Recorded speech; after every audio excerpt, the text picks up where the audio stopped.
8 साल हो गए। मैं आपसे पूछना चाहता हूं, तेलंगाना का जो सपना था, प्रगति का सपना, उस सपने का क्या हुआ? आज यहां पर किसानों की विधवा स्टेज पे हैं, रो रही हैं। ये किसकी जिम्मेदारी है? और ये अकेली नहीं है, ऐसी तेलंगाना में हजारों बहनें हैं जिनके पति ने आत्महत्या की। किसकी जिम्मेदारी है?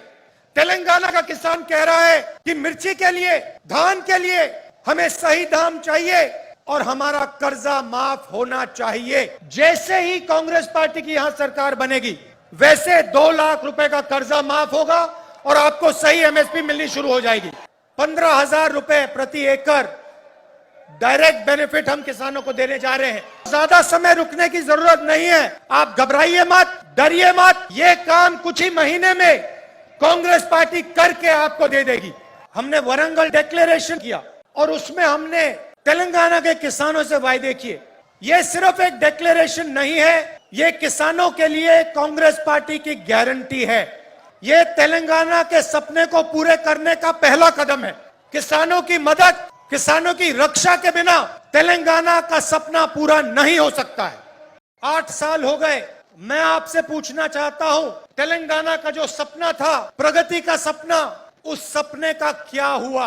आज यहां पर किसानों की विधवा स्टेज पे हैं, रो रही हैं।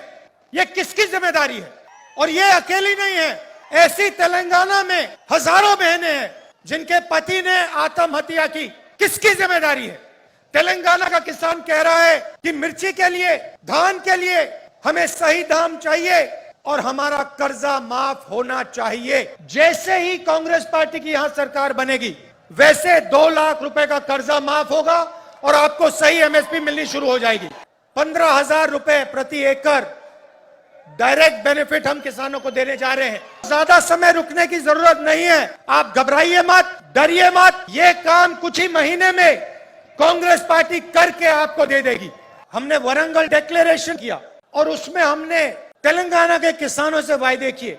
ये सिर्फ एक डिक्लेरेशन नहीं है, ये किसानों के लिए कांग्रेस पार्टी की गारंटी है। ये तेलंगाना के सपने को पूरे करने का पहला कदम है। किसानों की मदद, किसानों की रक्षा के बिना तेलंगाना का सपना पूरा नहीं हो सकता है।